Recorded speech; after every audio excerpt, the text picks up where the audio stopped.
بسم اللہ الرحمن الرحیم الحمد للہ رب العالمین والعاقبۃ للمتقین والصلاة والسلام علی رسولہ محمد وآلہ واصحابہ اجمعین اما بعد بسند المتصل منا الی الامام ابی داود سلیمان بن الاشعث السجستانی رحمہ اللہ تعالی ومتعنا بعلومہ وبرکاتہ انہ قال حدثنا الحسین بن عیسی الخراسانی قال اخبرنا ابن ابی فدیک عن ابن ابی ذئب عن شعبۃ قال ان ابن عباس رضی اللہ تعالیٰ عنہما وعنہم کان اذا اغتسل من الجنابۃ. یہاں پر یہ شعبہ آیا ہے، یہ مشہور شعبۃ بن الحجاج نہیں ہے بلکہ شعبۃ بن دینار الہاشمی ہے. حضرت ابن عباس رضی اللہ تعالیٰ عنہما کے آزاد کردہ غلام تھے. وہ فرماتے ہیں کہ ان ابن عباس کان اذا اغتسل من الجنابۃ، جب حضرت ابن عباس رضی اللہ تعالیٰ عنہ غسل جنابت فرماتے، یفرغ بیدہ الیمنی علی یدہ الیسری، تو اپنے دائیں ہاتھ کے ذریعے سے بائیں ہاتھ پر پانی ڈالتے 7 مرار 7 مرتبہ. ثم یغسل فرجہ، پھر شرمگاہ دھوتے، استنجا فرماتے.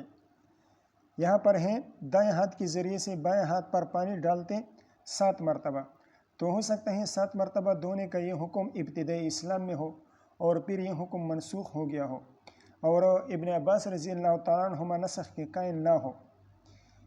یا آپ یوں بھی کہہ سکتے ہیں کہ یہ حدیث ضعیف ہے، اس لیے کہ شعبۃ بن الحجاج یہ متکلم فی راوی ہیں. ان کے بارے میں بعض محدثین کی رائے اچھی ہیں اور بعض نے ان پر جرح کی ہیں. جیسے کہ امام احمد رحمہ اللہ فرماتے ہیں ما ارى به بأسا، شعبۃ بن دینار میں کوئی حرج نہیں ہے، اس کی روایت لیے جا سکتے ہیں. اسی طرح علامہ ابن معین رحمہ اللہ فرماتے ہیں لیس به بأس. اور ان کے علاوہ دیگر محدثین جیسے کہ امام مالک رحمہ اللہ، انہوں نے ان پر جرح فرمائی ہے. امام مالک رحمہ اللہ فرماتے ہیں لیس بثقۃ، ثقہ نہیں ہے.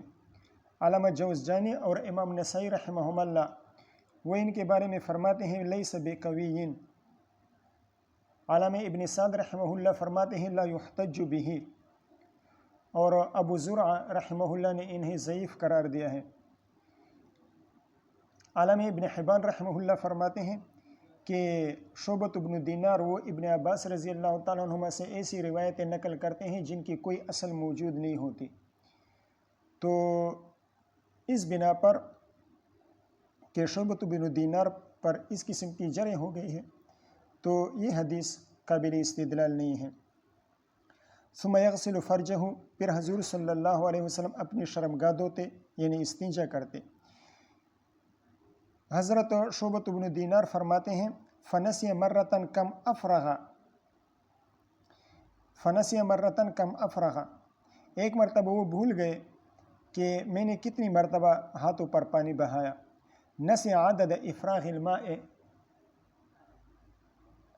نسی عدد افراغ الماء، پانی بہانے کی تعداد بھول گئے. 7 مرتبہ ہاتھوں پر پانی بہاتے تھے نا، 7 مرتبہ ہاتھوں کو دھوتے تھے، تو ایک مرتبہ وہ عدد بھول گئے کہ کتنی مرتبہ دھویا. فسألنی، حضرت شعبہ رحمہ اللہ فرماتے ہیں کہ انہوں نے مجھ سے پوچھا کم افرغت، کم افرغت الماء، میں نے کتنی مرتبہ پانی بہایا. فقلت لا ادری، میں نے کہا مجھے معلوم نہیں ہے. کم افرغت 7 او اقل، آپ نے 7 مرتبہ پانی بہایا یہ سے کم، یہ مجھے معلوم نہیں ہے. فقال، ابن عباس رضی اللہ تعالیٰ عنہ نے فرمایا لا ام لک، یہ ضم کے الفاظ ہیں. کسی کام پر ناراضگی کو ظاہر کرنے کے لیے اور سامع اور مخاطب پر نکیر کرنے کے لیے یہ الفاظ بولے جاتے ہیں. وما یمنعک ان تدری ای شیء یمنعک ان تتعلم منی، کس چیز نے آپ کو روک دیا کہ آپ یہ جان لیں کہ میں نے کتنی مرتبہ پانی بہایا ہے اپنے ہاتھوں پر. ثم یتوضأ وضوءہ للصلاۃ، جب 7 مرتبہ ہاتھوں پر پانی بہا دیتے تھے پھر استنجا فرما لیتے، اس کے بعد کامل وضو فرما لیا کرتے تھے. ثم یفیض علی جلدہ الماء، پھر اپنے بدن پر پانی بہا دیتے تھے. ثم یقول، پھر فرماتے ہاکذا کان رسول اللہ صلی اللہ علیہ وسلم یتطہر، اس طرح رسول اللہ صلی اللہ علیہ وسلم یتطہر من الجنابہ، جنابت سے پاکی کا غسل فرمایا کرتے تھے. اس حدیث سے ایک یہ ادب ثابت ہو گیا کہ شاگرد کو استاذ کے افعال کا مراقبہ کرنا چاہیے، شاگرد کو اپنے شیخ کے افعال کا مراقبہ کرنا چاہیے اور اس کے افعال کو غور سے دیکھنا چاہیے اور سیکھنے کی کوشش کرنی چاہیے۔ وبه قال حدثنا قتيبة بن سعيد قال حدثنا أيوب بن جابر عن عبد الله بن عثم عن عبد الله بن عمر رضي الله تعالى عنهما وعنهم قال كانت الصلاة في الابتداء حين فرضت، جس وقت نماز فرض ہو رہی تھی اس وقت نماز 50 تھی، والغسل من الجنابت 7 مرار، اور جنابت کا غسل وہ 7 مرتبہ ہوا کرتا تھا ابتدائی اسلام میں۔ كانت الصلاة 50 صلاة في اليوم والليلة، رات اور دن میں 50 نمازیں ہوا کرتی تھی۔ والغسل من الجنابت 7 مرار، اور غسل جنابت یہ 7 مرتبہ ہوا کرتا تھا۔ وغسل البول من الثوب 7 مرار، اور کپڑوں سے پیشاب کا دھونا یہ اس کا حکم 7 مرتبہ تھا کہ 7 مرتبہ دھویا جائے۔ فلم یزل رسول اللہ صلی اللہ علیہ وسلم یسأل، حضور صلی اللہ علیہ وسلم مسلسل اللہ تعالیٰ سے سوال کرتے، یسأل ربہ التخفیف، حضور صلی اللہ علیہ وسلم اپنے رب سے مسلسل تخفیف کا سوال کرتے۔ حتی جعلت الصلاة 5، حتی بقیت الصلاة 5، یہاں تک کہ نمازیں 5 رہ گئی۔ والغسل من الجنابت مرتن، اور جنابت کا غسل یہ ایک مرتبہ ہو گیا۔ وغسل البول من الثوب مرتن، اور کپڑوں سے پیشاب کا دھونا اس کا حکم بھی 1 مرتبہ ہو گیا کہ 1 مرتبہ دھونے سے 1 مرتبہ کپڑوں سے پیشاب دھونے سے غسل کپڑا جو ہے وہ پاک ہو جاتا ہے۔ کپڑوں سے پیشاب کتنی مرتبہ دھونے سے پاک ہوتا ہے؟ کپڑوں پر اگر پیشاب لگ جائے تو اس کو کتنی مرتبہ دھونے سے وہ کپڑا پاک ہو جاتا ہے؟ آیا 1 مرتبہ دھونا کافی ہے یا 3 مرتبہ دھونا ضروری ہے؟ تو اس سلسلے میں اختلاف ہے۔ امام شافعی رحمہ اللہ فرماتے ہیں کہ 1 مرتبہ دھونے سے یہ کپڑا پاک ہو جاتا ہے۔ کتنی مرتبہ سے؟ 1 مرتبہ۔ 1 مرتبہ دھونے سے کپڑا پاک ہو جاتا ہے۔ البتہ ولوغ قلب کی صورت میں وہ 7 مرتبہ دھونے کے قائل ہیں کہ اگر ولوغ قلب کیا ہو تو اس صورت میں برتن کو 7 مرتبہ دھویا جائے گا۔ احناف وہ فرماتے ہیں کہ 3 مرتبہ سے کم دھونے کی صورت میں کپڑا پاک نہیں ہوگا۔ ان کی دلیل کیا ہے؟ ان کی دلیل حضور صلی اللہ علیہ وسلم کا ارشاد ہے، یغسل الاناء من ولوغ القلب 3، یغسل الاناء من ولوغ القلب 3، جس برتن میں کتے نے ولوغ کیا ہو، منہ ڈالا ہو، تو اس کو 3 مرتبہ دھویا جائے گا۔ دیکھیں حضور صلی اللہ علیہ وسلم نجاست غیر مرئیہ میں 3 مرتبہ دھونے کا حکم ارشاد فرما رہے ہیں، تو نجاست مرئیہ کو 3 مرتبہ دھونے کا حکم تو بطریق اولا ہوگا۔ اسی طرح حدیث المستيقظ آپ پڑھ چکے ہیں، اذا استيقظ احدكم من منامه فلا يغمسن يده في الاناء حتى يغسلها 3، او كما قال علیہ الصلوۃ والسلام۔ اس حدیث المستيقظ میں توہم نجاست کی صورت میں 3 مرتبہ دھونے کا حکم ارشاد فرما رہے ہیں، تو جب توہم نجاست کی صورت میں 3 مرتبہ دھونے کا حکم ہے تو تحقق نجاست کی صورت میں تو بطریق اولا 3 مرتبہ دھونے کا حکم ہوگا۔ یہ بات ختم ہو گئی۔ اب اس کے بعد یہ بات جان لیں کہ یہ جو 3 مرتبہ دھونے کا حکم ہے یہ احناف کے ہاں لازمی حکم نہیں ہے، بلکہ اس کا مدار مبتلا بہ کے رائے پر ہے۔ اگر مبتلا بہ کی رائے غالب رائے یہ ہو جائے، ظن غالب یہ ہو جائے کہ اب یہ کپڑا وغیرہ پاک ہو چکا ہے تو پھر 3 مرتبہ دھونے کی ضرورت نہیں ہے۔ اگر مبتلا بہ کا ظن غالب 1 مرتبہ دھونے کے ساتھ بھی پاکی کا ہو جائے تو بس 1 مرتبہ دھونا کافی ہے۔ اور حدیث میں جو 3 کے عدد کی تصریح ہے یہ عادت کے طور پر ہے کہ عام طور پر 3 مرتبہ دھونے سے چیز پاک ہو جاتی ہے، تو اس وجہ سے حضور صلی اللہ علیہ وسلم نے 3 کے عدد کی تصریح کی ہے کہ عام طور پر عادتاً ازالہ نجاست کا تحقق 3 مرتبہ غسل کے ساتھ ہو جاتا ہے، تو اس وجہ سے حضور صلی اللہ علیہ وسلم نے 3 کی عدد کی تصریح فرمائی ہے۔ بات سمجھ میں آ رہی ہے؟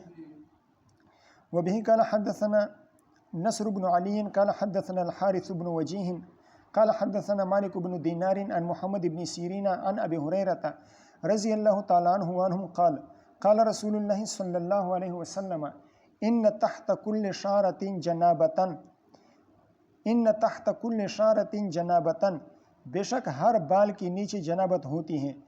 فغسلوا الشعر، فغسلوا الشعر یا فغسلوا الشعر، عین مفتوح اور عین ساکن، فغسلوا الشعر جميعه، فغسلوا الشعر كله، آپ سارے کے سارے بالوں کو دھو لیں۔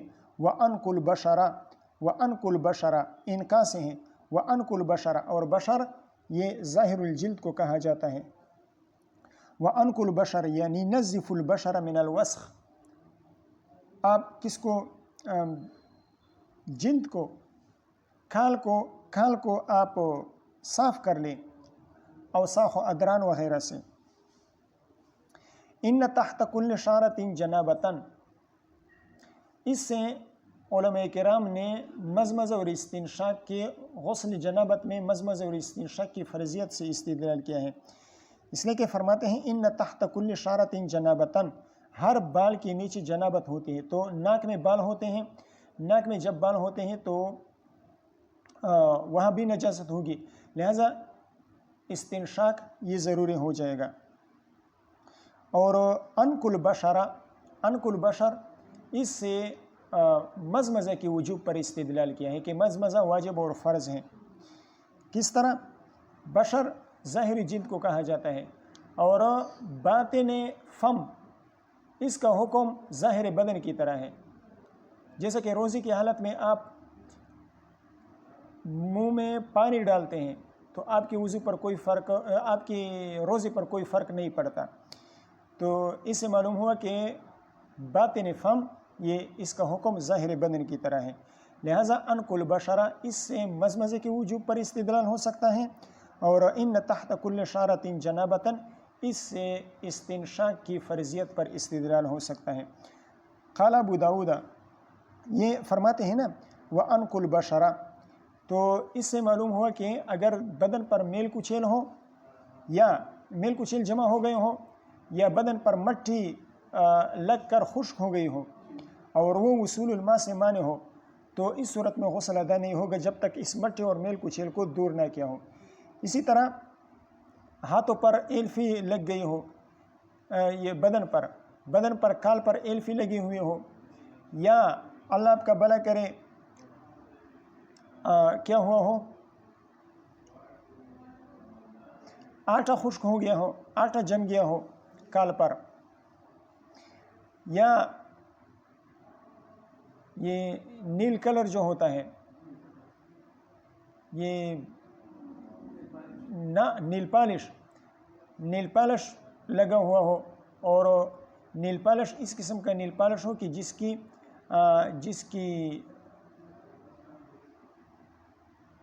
جس کا چھلکا ہوتا ہے تو وہ بدن پر لگا، ناخن پر لگا ہوا ہو، تو غسل جنابت ادا نہیں ہوگا، اس لیے کہ یہ کیا ہے، یہ وصول الماء سے مانع ہے، وصول الماء سے مانع بنتے ہیں، تو اس وجہ سے غسل ادا نہیں ہوگا۔ اگر مٹی لگی ہوئی ہو، جمی ہوئی ہو، اس کو دور کرنا ضروری ہے غسل جنابت سے پہلے۔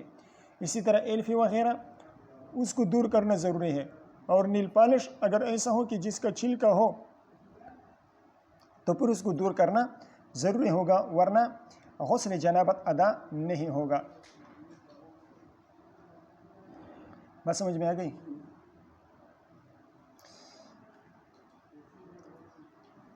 ان تحت کل شعرۃ جنابۃ، اس حدیث کی بنا پر امام نخعی رحمہ اللہ نے یہ مذہب اختیار فرمایا ہے کہ اگر عورت نے مینڈنیاں رکھی ہوئے ہو تو غسل جنابت کرتے وقت ان مینڈنیوں کو کھولنا وہ ضروری ہوگا، اس لیے کہ مینڈنیاں باندھنے کی صورت میں ہر بال تک پانی نہیں پہنچ سکتا، لہٰذا عورت پر ضروری ہوگا، لازم ہوگا کہ وہ غسل جنابت کرتے وقت کیا کر لیں، حیض کا غسل یا نفاس کا غسل، حیض سے پاکی یا نفاس سے پاکی کی صورت میں جو غسل کرتی ہے تو اس میں مینڈنیوں کا کھولنا یہ واجب اور ضروری ہوگا، ورنہ اس کا غسل ادا نہیں ہوگا۔ کیوں؟ اس لیے کہ میڈنی باندھنے کی صورت میں اور چوٹیاں باندھنے کی صورت میں یہ چوٹیاں اور میڈنیاں یہ وصول الماء سے معنی بنتے ہیں، لیکن عام علماء کے ہاں اصول الشعر تک پانی پہنچانا ضروری ہے، چاہے ہر بال بھیگا نہ ہو، ہر بال تر نہ ہو، اور بالوں کی جڑوں تک پانی پہنچ جائے تو پھر یہ بھی کافی ہے۔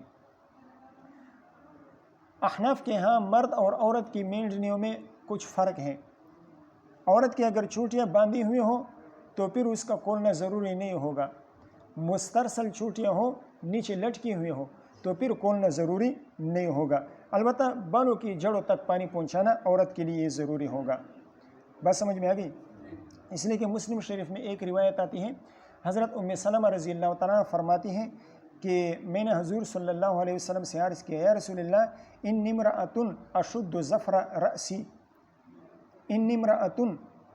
ظفر رأسی افانقذہ لغسل الجنابۃ۔ یا رسول اللہ میں ایک ایسی عورت ہوں کہ میں اپنی سر کی مینڈیاں باندھتی ہوں، میں غسل جنابت کرتے وقت اس کو کھولوں؟ فقال لا، حضور صلی اللہ علیہ وسلم نے فرمایا کہ نہیں، مینڈیوں کو کھولنے کی ضرورت نہیں ہے۔ تو یہ تو عورتوں کا حکم تھا احناف کے ہاں۔ اگر مرد نے مینڈیاں باندھ رکھی ہوں، چوٹیاں باندھ رکھی ہوں، بڑے لمبے بال ہوں، اور عورتوں کی طرح اس نے چوٹیاں رکھی ہوئی ہو تو پھر مرد کے لیے کھولنا واجب ہوگا، اگر مرد نے یہ مینڈیاں نہ کھولی تو پھر اس کا غسل جنابت ادا نہیں ہوگا۔ بات سمجھ میں آ گئی؟ قال ابو داود الحارث بن وجیہ حدیثہ منکر وہو ضعیف۔ الحارث بن وجیہ جو مالک بن دینار رحمہ اللہ کے شاگرد ہیں اور نصر بن علی رحمہ اللہ کے استاذ ہیں، فرماتے ہیں کہ وہ منکر الحدیث ہیں، ان کی حدیثیں منکر حدیثیں ہوتی ہیں، وہو ضعیف، اور وہ خود بھی کیا ہیں؟ ضعیف ہیں۔ وبه قال حدثنا موسى بن اسماعیل قال حدثنا حماد قال اخبرنا عطاء بن السائب عن زازان الکندی عن علی رضی اللہ تعالی عنہم قال ان رسول اللہ صلی اللہ علیہ وسلم قال من ترک موضع شارۃ من محل جنابۃ تو اس صورت میں من تبعیضیہ ہو جائے گا، من جنابۃ یعنی من محل جنابۃ، تو اس صورت میں یہ من تبعیضیہ ہو جائے گا، اور اگر اس کو موضع کے لیے صفت بنائے تو اس طرح ہو جائے گا، تو عبارت اس طرح ہو جائے گی، من ترک موضع شارۃ کائنا من محل جنابۃ، تو اس صورت میں عبارت تو اگر موضع کے لیے صفت بنائیں گے تو عبارت اس طرح ہو جائے گی، من ترک موضع شارۃ کائنا من جنابۃ۔ ٹھیک ہے،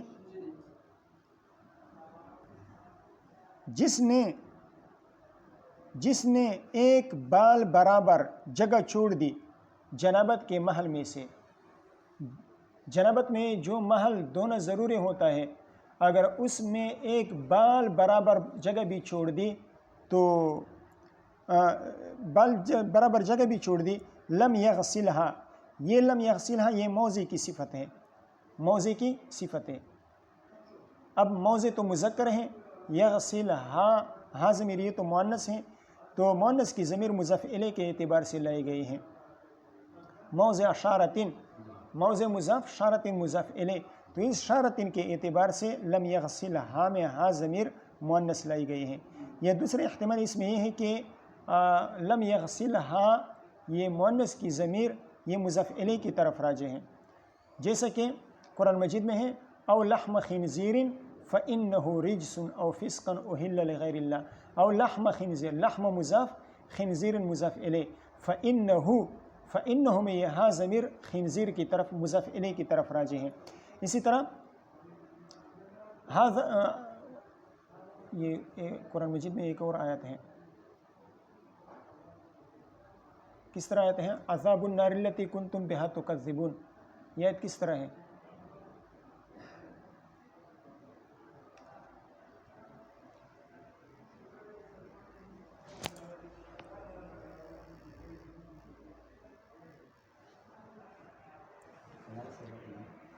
بنارس آیت کس طرح ہے؟ عذاب النار التی کنتم بہا تکذبون،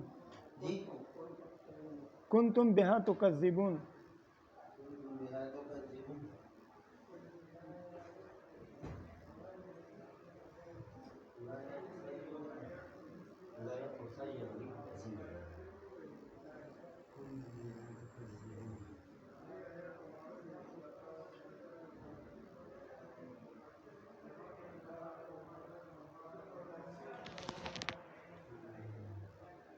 نہیں یاد؟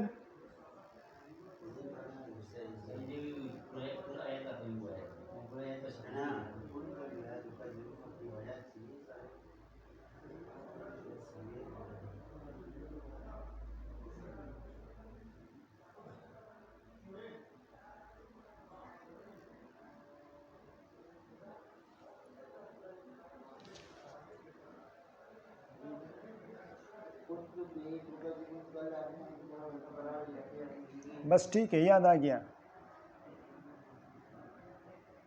ایک تو یہ ہو گیا کہ او لحم خنزیر فإنه رجس او فسقا اہل لغیر اللہ. ہاں ٹھیک ہے نا، یا غلط پڑھ رہا ہوں؟ صحیح پڑھ. دوسری آیت ہے جیسا کہ دوسری جگہ آتا ہے ذوقوا عذاب النار التی کنتم بہا تکذبون، ذوقوا عذاب النار التی کنتم بہا تکذبون. تو یہاں پر بہا جو ہے نا، بہا یہ النار کی طرف، عذاب مضاف النار مضاف الیہ، تو اس مضاف الیہ کی طرف ہا ضمیر راجع ہیں. تو یہ بھی اس طرح ہو سکتا ہے لم یغسلھا، یہ ہا ضمیر شارتین کی طرف مضاف الیہ کی طرف راجع ہو. فعل بہا کذا و کذا، فعل بہا کذا و کذا، یہ کذا و کذا علامہ طیبی رحمہ اللہ فرماتے ہیں کہ یہ عدد سے کنایہ ہے، یعنی یضاعف له العذاب اضعافا کثیرہ، یضاعف له العذاب اضعافا کثیرہ. اور بعض علماء کرام کے ہاں یہ اس بات سے کنایہ ہے کہ اسے قبیح ترین عذاب دیا جائے گا. فعل بہا کذا و کذا، اس کو قبیح ترین عذاب دیا جائے گا، اس کو قبیح ترین عذاب کیا جائے گا. یا یہ وعید شدید کو ابہام کے طور پر ذکر کیا گیا ہے کہ اس کو سخت قسم کی سزا دی جائے گی. سخت قسم کی سزا کیا دی جائے گی؟ تو اس کو ابہام کی صورت میں ذکر کیا گیا ہے. ٹھیک ہے. فعل بہا کذا و کذا بسببیہ ہے، یعنی فعل بسبب تلک الشارۃ، فعل بسبب تلک الشارۃ کذا و کذا، اس کے ساتھ اس بال کی وجہ سے یہ کیا جائے گا، یہ عذاب اس کو دیا جائے گا. من النار، یہ عذاب کس چیز کا ہوگا؟ عذاب جہنم کا ہوگا. قال علی فمن ثم عادیت رأسی، فمن ثم عادیت رأسی مضاف محذوف ہیں. فمن ثم، اسی وجہ سے، عادیت شعر رأسی، میں نے اپنے سر کے بالوں کے ساتھ عداوت شروع کر دی. سر کے ساتھ عداوت شروع نہیں کی بلکہ سر کے بالوں کے ساتھ عداوت شروع کر دی. فمن اجل هذا التحدید والوعید الشدید، اس شدید وعید اور اس دم کی بنا پر میں نے اپنے سر کے بالوں کے ساتھ کیا کر دیا؟ دشمنی شروع کر دی. یعنی عاملت مع شعر رأسی معاملۃ العدو بالعدو، عاملت مع شعر رأسی معاملۃ العدو بالعدو. جس طرح ایک دشمن دوسری دشمن کے ساتھ معاملہ رکھتا ہے، اس طرح میں نے اپنے سر کے بالوں کے ساتھ معاملہ رکھ دیا. یعنی میں کثرت کے ساتھ اپنے بالوں کا حلق کیا کرتا تھا، اپنے سر کا حلق کثرت کے ساتھ کیا کرتا تھا تاکہ میری یہ بال جلد تک پانی کے پہنچنے کے لیے مانع نہ بنے. ٹھیک ہے. حضرت علی رضی اللہ تعالیٰ عنہ نے یہ ارشاد 3 مرتبہ فرمایا، فمن ثم عادیت رأسی، فمن ثم عادیت رأسی، فمن ثم عادیت رأسی، وکان یجز شعرہ رضی اللہ عنہ. یجز یعنی یقص. حضرت علی رضی اللہ تعالیٰ عنہ کثرت کے ساتھ اپنے سر کے بالوں کا حلق فرمایا کرتے تھے. ٹھیک ہے، بات سمجھ میں آ گئی؟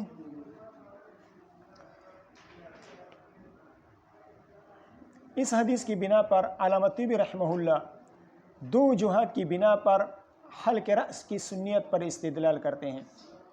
2 وجوہات کی بنا پر حلق رأس کی سنیت پر استدلال کرتے ہیں کہ سر کو گنجا کرنا یہ سنت ہے. نمبر 1، حضور صلی اللہ علیہ وسلم کی تقریر حاصل ہے.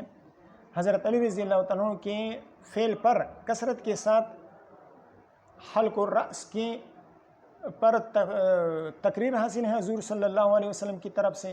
حضور صلی اللہ علیہ وسلم نے نکیر نہیں فرمائی ہے. اور دوسرا حضرت علی رضی اللہ عنہ خلفائے راشدین میں سے ہیں، اور خلفائے راشدین کی پیروی کا حضور صلی اللہ علیہ وسلم نے حکم دیا ہے، علیکم بسنتی و سنت الخلفاء الراشدین المہدیین. تو اس بنا پر علامہ طیبی رحمہ اللہ فرماتے ہیں کہ حلق الرأس یہ سنت ہے. لیکن حافظ ابن حجر اسقلانی اور مولا علی قاری رحمہم اللہ انہوں نے حضرت علامہ طیبی رحمہ اللہ کے اس استدلال کو رد فرمایا ہے، اور یہ جواب دیا ہے کہ حضور صلی اللہ علیہ وسلم کی عادت مبارکہ بال رکھنے کی تھی، اور باقی 3 خلفائے راشدین ان کی عادت بھی یہ تھی کہ وہ بال رکھا کرتے تھے. تو حضرت علی رضی اللہ عنہ کے فعل پر حلق الرأس کی اباحت پر تو استدلال کیا جا سکتا ہے، لیکن سنیت پر استدلال نہیں کیا جا سکتا.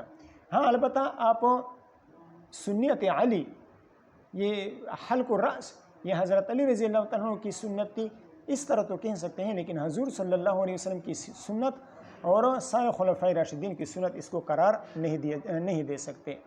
ہاں حضور صلی اللہ علیہ وسلم کی نسبت سے اگر آپ یوں کہیں کہ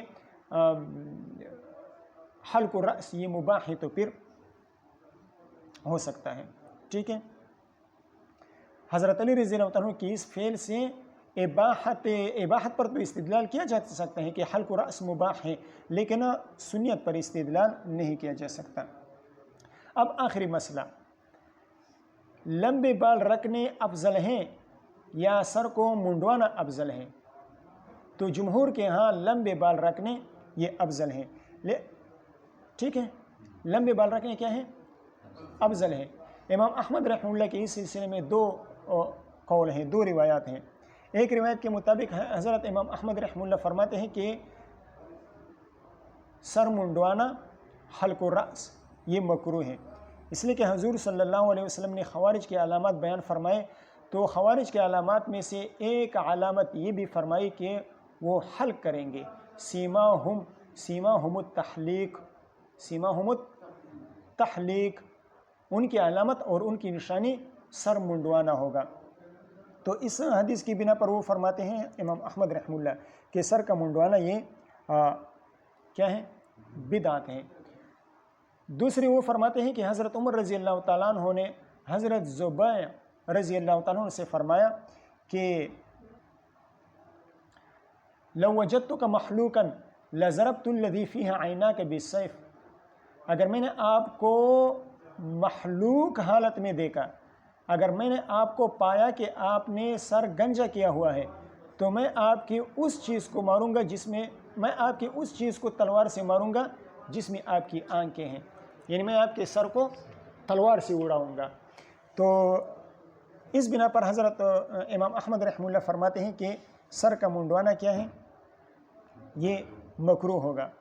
اسی طرح حضور صلی اللہ علیہ وسلم فرماتے ہیں لا توزع النواسی الا فی حج او عمرۃ، لا توزع النواسی الا فی حج او عمرۃ، حج و عمرہ کے علاوہ پیشانی کے بال دور نہ کیے جائے، یعنی سر کے بال دور نہ کیا جائے، صرف حاجی کے لیے دور کرنا جائز ہے اور معتمر کے لیے دور کرنا جائز ہے.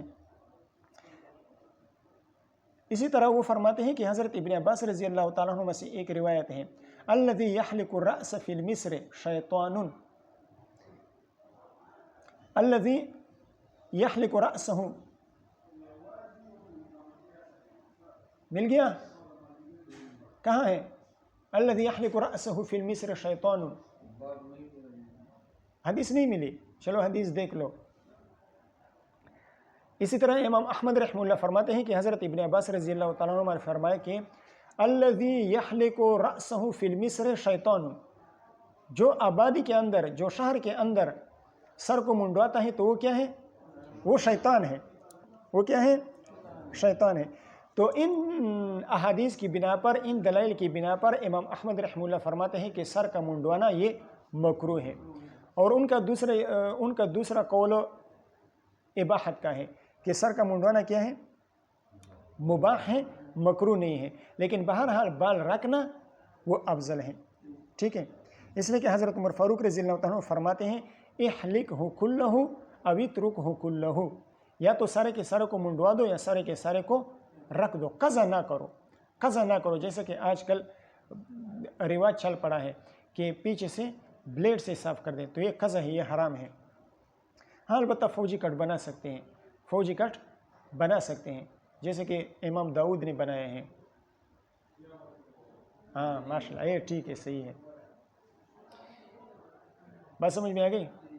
تو دوسرا قول ان کا یہ ہے کہ دوسرا قول ان کا عدم کراہت کا ہے کہ مکروہ نہیں ہے، جائز ہے، لیکن مکروہ نہیں ہے، لیکن اس کے باوجود ان کے ہاں بال رکھنا یہ افضل ہیں۔ بات سمجھ میں آ گئی۔ مزید تفصیلی انشاءاللہ اسی ابو داود میں باب و حلق الرأس میں آ جائے گی، ٹھیک ہے۔ باب الوضوء، باب فی الوضوء بعد الغسل، باب فی الوضوء بعد الغسل، غسل کے بعد وضو کا کیا حیثیت ہے؟ غسل سے پہلے وضو، اس کے بارے میں تو اختلاف بیان ہو گیا۔ امام داؤد بن علی الظاہری رحمہ اللہ کے ہاں غسل جنابت سے پہلے وضو کرنا یہ واجب ہے، اور جمہور کے ہاں سنت ہے۔ اب غسل کے بعد کا کیا حکم ہے؟ تو اس سلسلے میں حضرت مولانا خلیل احمد سہارنپوری رحمہ اللہ فرماتے ہیں کہ یہ اجماعی مسئلہ ہے کہ غسل کے بعد وضو کرنا لازم اور ضروری نہیں ہے۔ انہوں نے تو اجماع ذکر کیا ہے، لیکن بذل المجہود کے حاشیے میں یہ بات لکھی ہوئی ہے کہ امام احمد رحمہ اللہ کے اس سلسلے میں اختلاف ہیں۔ وہ فرماتے ہیں کہ اگر کسی آدمی کو حدث اصغر اور حدث اکبر دونوں لاحق ہوئے ہوں تو وضو کرنا ضروری ہوگا۔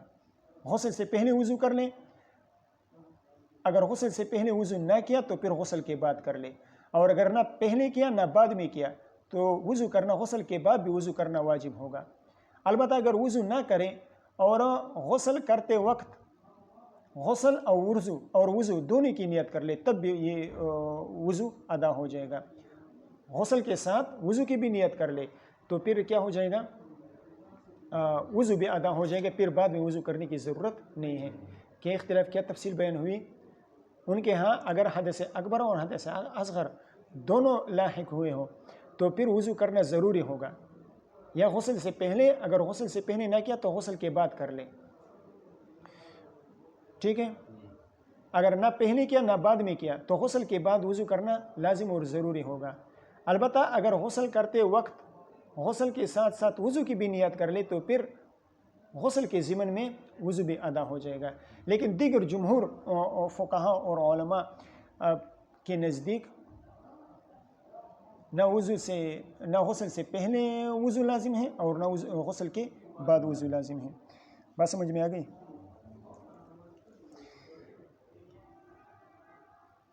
وبه قال حدثنا عبد الله بن محمد النفيلي قال حدثنا زهير قال حدثنا ابو اسحاق السبيعي عمرو بن عبد الله السبيعي عن اسود بن يزيد عن عائشة رضي الله تعالى عنها وعنهم قالت كان رسول الله صلى الله عليه وسلم يغتسل ويصلي ركعتين، حضور صلی اللہ علیہ وسلم غسل فرمایا کرتے تھے ويصلي ركعتين سنت الفجر، ويصلي سنت الفجر، فجر کی 2 رکعت سنت پڑھا کرتے تھے قبل صلاۃ الغدات، وصلاۃ الغدات، صلاۃ الغدات سے مراد رکعتي الفرض ہے، ويصلي ركعتي الفرض، آپ اس طرح کہیں يصلي سنت الفجر ورکعتي الفرض، غسل فرماتے پھر فجر کی سنتیں اور پھر فجر کے فرض پڑھا کرتے تھے۔ ولا أراه يحدث وضوءا ولا أراه يجدد وضوءا بعد الغسل، اور میں نے حضور صلی اللہ علیہ وسلم کو نہیں دیکھا کہ انہوں نے غسل کے بعد تجدید وضو فرمایا ہو، غسل کے بعد تجدید وضو کرتے ہوئے میں نے حضور صلی اللہ علیہ وسلم کو نہیں دیکھا۔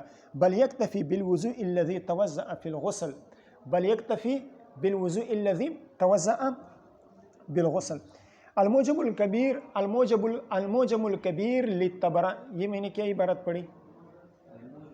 نہیں اس سے پہلے بل یکتفی بالوضوء الذی توضأ فی الغسل. الموجم الکبیر للطبرانی، اس میں ابن عباس رضی اللہ تعالیٰ عنہما کی ایک روایت ہے.